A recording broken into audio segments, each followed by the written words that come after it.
So let's discuss this case of a client who came in concerned with these dents and depressions in the forehead. At first, it was very difficult for me to see when she was sitting up at the consultation table. The light was pointing straight at her face and I could not see them. However, when she lied down on the chair and I moved my lamp around, they became much more visible. And hence, it is important to kind of ask the patient when are those dips and dents more visible and what lights and shadows, and sometimes they have pictures of their concern, and that really helps quite a bit because sometimes you might see more or less than they see, but in either case you can over treat or under treat. Scratching.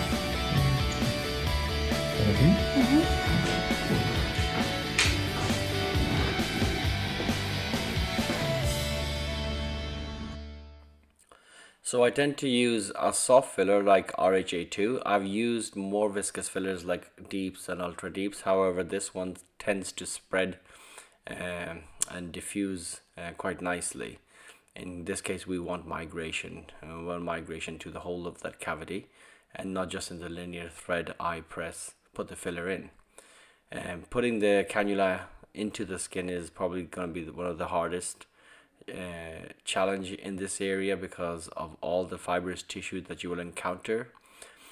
So around the frontalis you have fascial layers above and below, and you have the SMAS, and these all contribute to ligaments that insert into the skin. So you have a scaffolding of ligaments that are quite thick and difficult to penetrate, and twisting motion helps quite a bit of time, but sometimes you have to withdraw the cannula all the way and find a different direction. As you can see, I'm trying to put pressure here, trying to get to the central dip there, and it's kind of working. One thing here you have to note is a lot of pressure and massage has to be applied. The filler will settle by itself, but there's a chance that there'll be lumps, and you just need to make sure that you're massaging quite a bit after the treatment.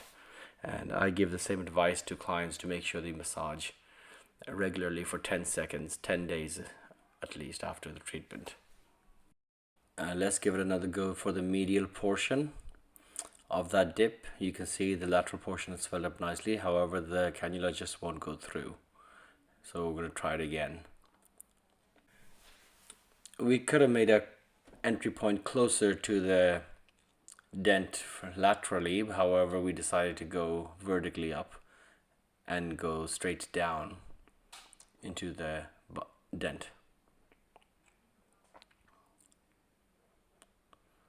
A little bit of resistance going in, but that was easy. A nice 0.1, 0.15 mils of RHA2 were deposited, and that seems to have done the job. As I mentioned before, massaging, this is very important, and I spent more time massaging than injecting. And even then, after massaging, there's always new areas that seem to prop up. So we filled up the lateral, the medial, and then there's another new gap, this one that she pointed to, that wasn't there before, or it just got accentuated because I put filler in the areas around the indent. Hence you have to go back and kind of correct any visual defects by putting small amounts, maybe 0.05 to 0.1 mil in linear threads or boluses, depends on the shape and size of the defect.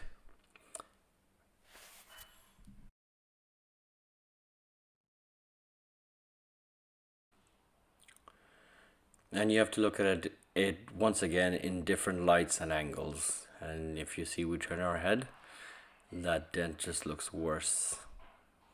And we'll probably just come back to it at the end.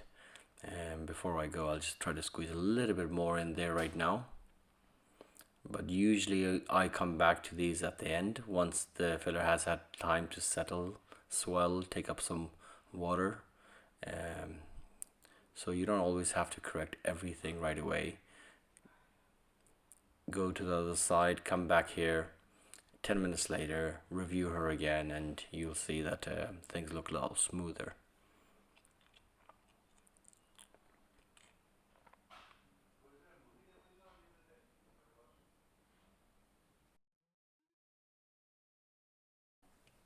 Let's fast forward here a bit to see what happens. And yeah, getting better there. Definitely looks better. And from this side. Good. Now let's move on to the other side. Avoiding any visible vein. We discussed before that as we are only using a cannula and not going too deep, we're not too worried about the deeper structures here. Our job here is to improve soft tissue and in the superficial layers, so we're skin subcutaneous deep.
Like using a cannula elsewhere, we can change the direction.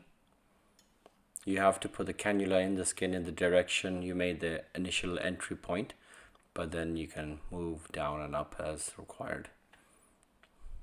Massaging, as mentioned again, is very, very vital to getting good results here.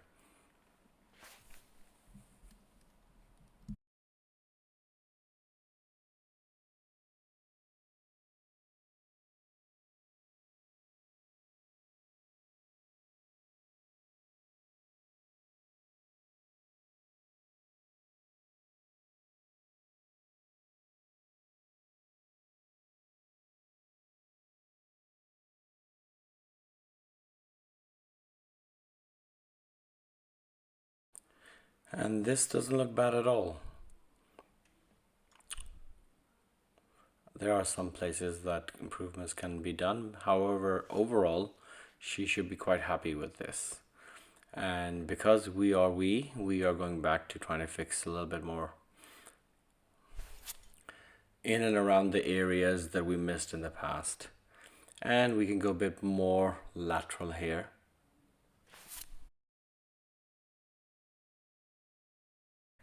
And after massaging, you realize there's another problem you created. And I can see that dip on the right side of the eyebrow, which I'm just going to leave alone for now, and hopefully it'll just settle in by itself, because I just think it's a bit of filler that's causing that swelling. While that is settling, let's go over to the other side and see what's happening there. Let's move the light around to see what shadows are still present, and I can see one right there. You can see that is accentuated when the light source is changed, or the angle. So let's go in there and put a little bit more to try to improve that area a bit more.